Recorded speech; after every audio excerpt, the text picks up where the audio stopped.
I just might be in your hood. Fuck out of here, man. You dumbass niggas. You niggas is silly out here trying to look cute and shit, man. I Don't just play, might man. be This shit's in serious, your bro. Niggas wanna come and talk to me about all this dumb shit. Nigga ain't trying to... Yo. What's going on? Coming back at you again. Yeah, checking in, man. I'm out here chilling for the day.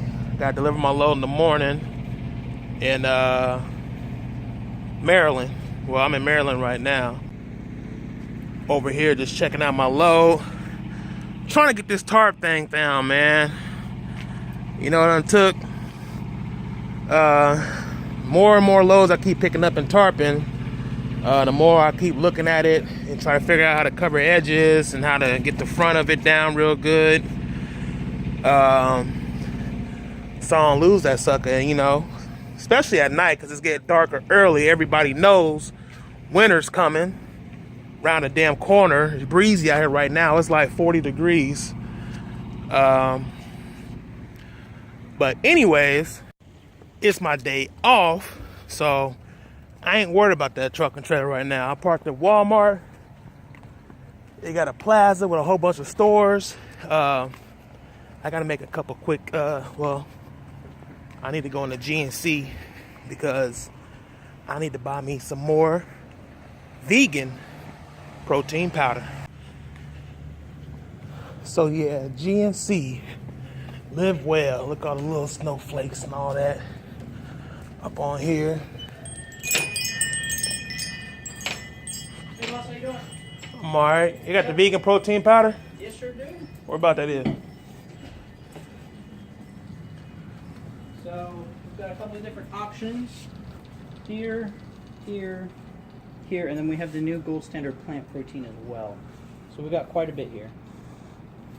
I'll get that one down on the right. On the right? You want chocolate or vanilla? Chocolate. All right.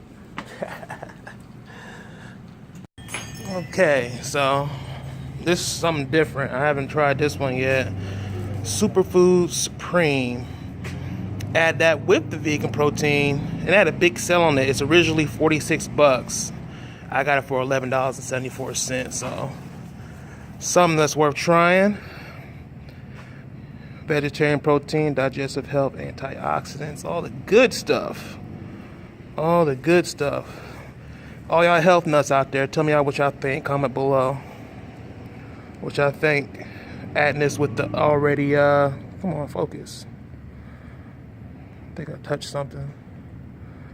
Anyways, I'm gonna bleep that out. But yeah, I'm out here on a damn mission.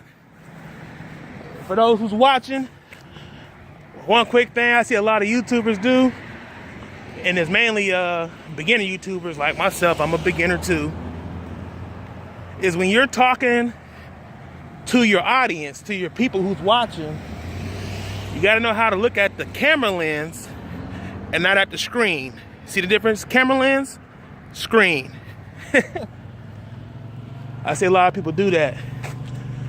But you know, I ain't there to hurt you or talk about you. I'm trying to help you out. Cause I'm trying to watch, see what you gotta say. But right now, I'm trying to make sure these people ain't gonna try to hit me out here in these streets. Oh hell, somebody coming towards me too? I'm about to be a damn I'd be a damn sandwich out here fucking around with these people. Well, at least they know how to drive out here.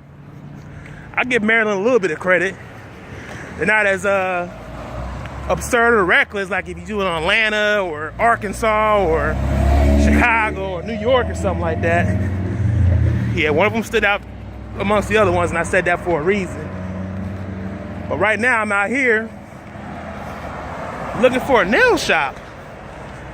Nah, don't even think like that, cuz I'm a man first, but I like to take care of myself, especially on downtime, I have very little now that I'm doing flatbed. I don't have as much as I used to, so to get and do it like I used to is getting a little bit harder, but if you make time for it, it'll work. That's why when I do resets, especially over weekends, I try to sit not at a truck stop. I try to sit more in the town, in the open area where I'm around like a lot of stores, grocery stores, maybe a bar, nearby a bar or something like that, or a place where they got some activities, have a little bit of fun. Here's kind of the area I'm at in Maryland. Oh, look at the Wawa. Hey, the Wawa is one of my favorite places on the East Coast to go to. I love going to Wawas. I don't know about y'all, but I love them. And here we are to the nail spot.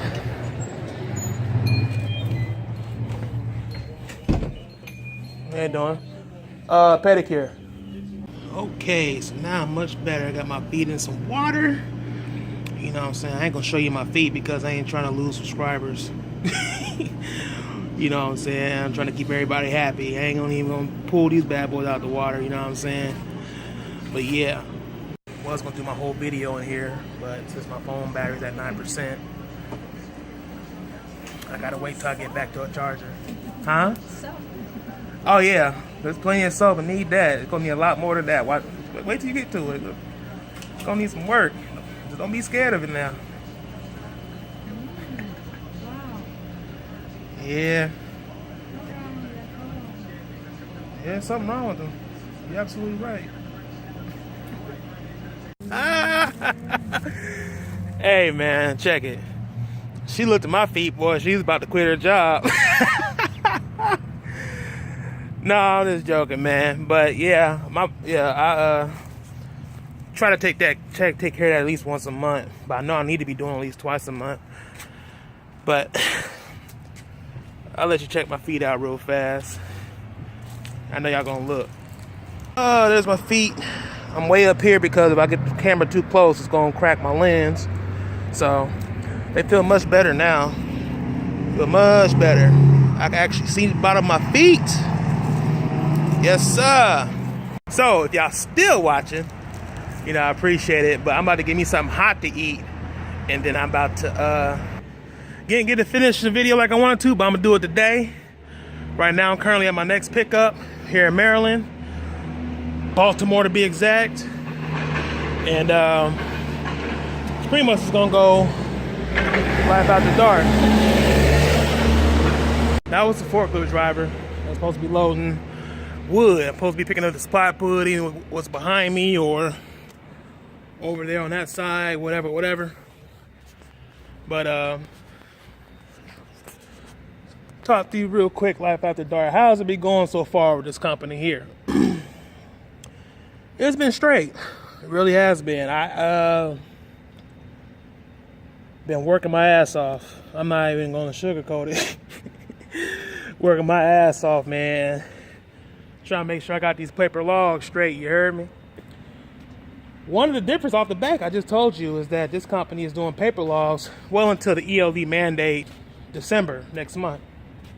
December 18th is the date it's supposed to be. I don't know what day that falls on. I never even bothered to look. But supposed to get a chip in my truck and my dash, and then, you know, hook up to my phone like I said in my last video, and download the app, and then, you know, hook it up from there and go like that. The pay is better. It's much better. And I don't know whether it's because it's flatbed or it's because I'm working much harder, or it could be a combination of both.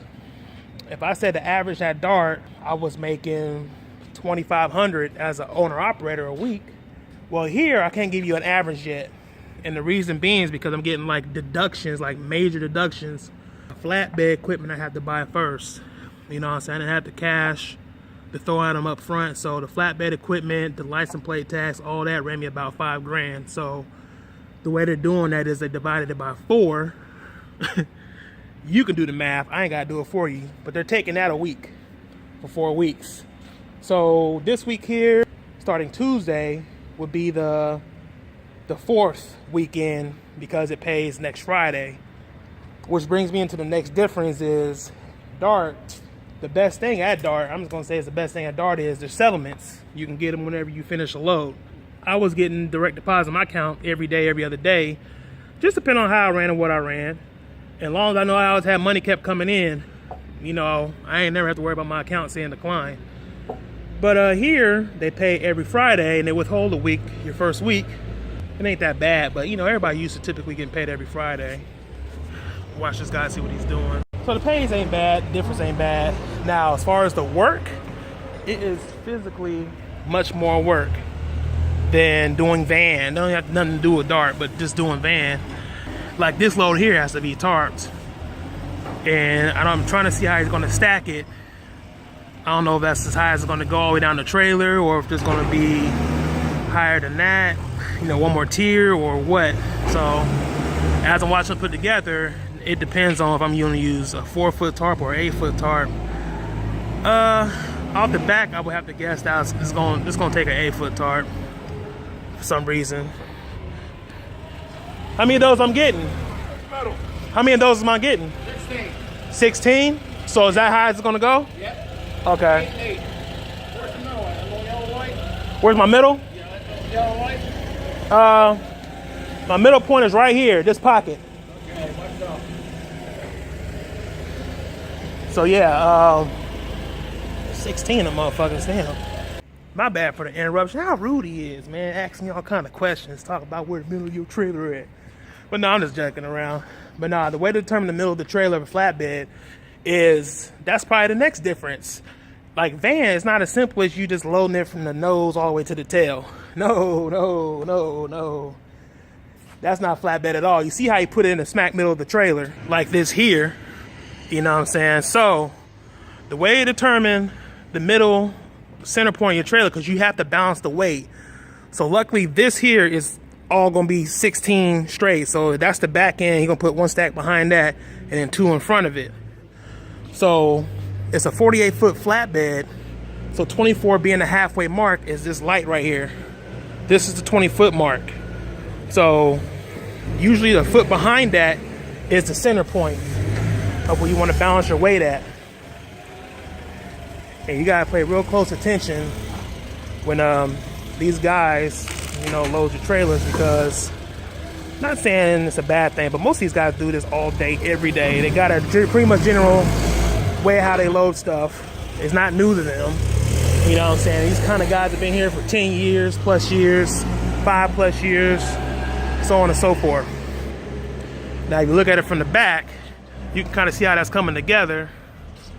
And then, of course, these woods, this is the dead center of the trailer. If you look all the way down, you see how that pallet's sitting right there on the left side of that line? They do this all day, man. I just gotta make sure if they need me to, or even if not, make sure you put it in the right spot. So that's the next thing. Yeah, you gotta find the balance to the trailer. It's a little bit more ingenuity with that. Because the last load I had, the one that y'all saw that was tarp, that was sit real low to the ground. Now, even though it was low to the ground, don't mean it's light or a little bit. It was solid flat steel. That shit was 47,000 pounds. You just couldn't tell. If they would have not balanced that in the middle, and if I didn't tell them to stack it how I wanted to stack it, it could have easily be one of these axles actually was overweight, but it's only overweight by like 100 pounds or something. That's not nothing to get flagged from DOT about. But it's just simple stuff like that. You got to pay attention. You can't really do too much wiggling with 47,000. These axles don't slide. So if they load it, you leave, bust that at scale. It is what it is. Unless DOT got a forklift, they can move that shit. Ain't nothing gonna happen. You don't have to get that overweight ticket and then run like that, I guess. I really don't know yet. Another difference is the downtime. Let's talk about downtime. Nowhere near the same. I used to have a lot of extra time between getting loaded and unloaded, and even like on the weekends when I do resets to like play video games or even do like stuff like this video. You see it's getting a little slower. I'm doing it like once a week instead of doing it like, you know, 2 or 3 times a week. But if I do find a gap in my days, I'll be able to pump something out real quick if I ain't, you know, dead ass tired and want to get some sleep, because this does wear you down.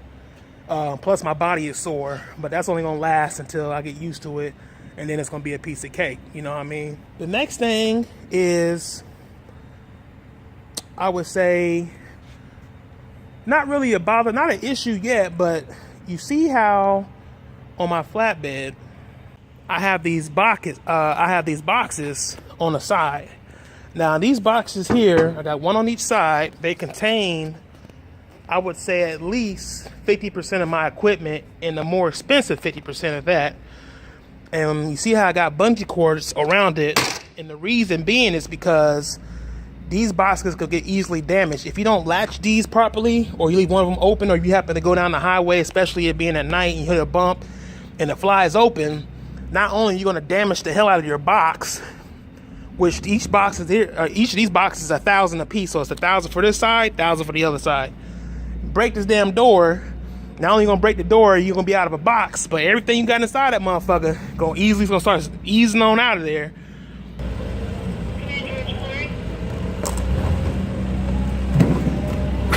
My bad, I had to make sure you put that on right. I'm about to start planning some trips coming up. Look, I don't know about y'all, but as much as we work out here, bust our ass, and sacrifice our personal lives for profit, I'm taking some damn time off. I'm actually going to do a cruise. To those who know anything about cruises, I'm going to book a cruise on the Royal Caribbean, Oasis of the Seas. That's a bad motherfucker right there. I think the tickets were going for $1,600 for the room. I want it. It actually covers 2 people. Oh, really? I think it covers 4 people. So if you brought 3 other people with you, you know, you divide it by 4, of course, and, you know, save a lot of money. But me, I'll go on vacation by my damn self. I don't need people to go with me. You know what I'm saying? And then this requires a passport, and a lot of people that I know and talk to don't have a damn passport. Why? Maybe it's not on the top of the to-do list. I don't know, but it is on top of mine because I plan on getting out of this country and seeing the damn world. I don't know about the rest of everybody else. So I do plan on taking more vacations. I want to save up for my own trailer, get my own authority. A lot of things in the work, people. And as long as y'all subscribe to this channel, or not, you know, you might just breeze across this video when you start seeing me blow the fuck up. I'm doing shit right out here in these streets. Or if I fuck up, I'll tell you all. You know what I'm saying? Just like I pulled over by Georgia. I'll show you if I fuck up. It happens out here. It's real shit. You know what I'm saying? Ain't no sugarcoating at all when it comes to me or what I got to say. I'll let you know how it is. You know what I mean? I see a lot more opportunity and possibilities, much better than I did with Dart. And if I was asked, Mike, would you work for Dart again after this company? If I could, I wouldn't. Hell nah, man. Hey, look, these mega carriers be pimping the shit out of us, man. They know it. They know it. They know they pimping it. What the fuck is $1 a mile? And what's worse is I heard there's companies they be paying like 84 cents a mile or 92 cents a mile or some shit like that. You know, what the fuck? When there's loads out there that goes for $2 a mile, $1.50, $2.50, even if you were to get a percentage of it and not the whole thing, you still be making more than $1 a mile, 94 cents a mile, 86 cents a mile. They pimping the shit out, y'all. And then you know what? These lease purchase programs make it even worse. They sit out here dangling food in front of y'all, and since y'all hungry and new to the scene, y'all gonna go for that food, right? Right. So it's messed up. So you're basically taking what they give you with the equipment they give you, whether you're able to choose which color it is or which brand it is or not, and throwing you out there knowing that they got at least 5 years out of your ass. You better do what they say and how they do it, or they'll just take the fucking truck back and kick your ass on the street, give you a Greyhound ticket until you go the fuck home. Pimping the fuck out of y'all, man. I feel so bad. It hurts my damn spirit. It really does. Especially to y'all hard-working truckers who risk everything, who got families at home, who got personal things going on, who needs the money, who wants the opportunity. You got these vultures feeding off of that by giving you a brand new truck, a whole lot of responsibility for fucking crumbs. I don't know, man. I can't tell anybody how to do what they gotta do. I did it too, but that's how I realized what it was. You know, even though I did it twice, like I said in my earlier videos, the first time I knew no better, The second time I knew better and had a plan, and I put that plan into motion for, guess what? Shit hit the fan. Can you imagine spending 3 or 4 years of your life working for one company, paying $2,000 a month, $2,400 a month on a truck, and then have something as simple as a warning get you fired, terminated, whatever, and unless you got the money to buy the rest of that truck, you can't take it with you. You don't have the business credit to show for it. You don't got shit to show for it, and you be back right at square one. Back on the corner, waiting for somebody else to dangle a piece of meat in front of you. There's 2 type of ways you can do it. You can be that kind of person that go out there and do it the right way, and you can have a whole damn slaughterhouse. Or you can be the one walking into the slaughterhouse, ask for a piece of meat, what kind of meat you want, how much you want to weigh. But I appreciate y'all watching me talk, nonetheless. Stay blessed. I'll holler back at you. I gotta get down this road.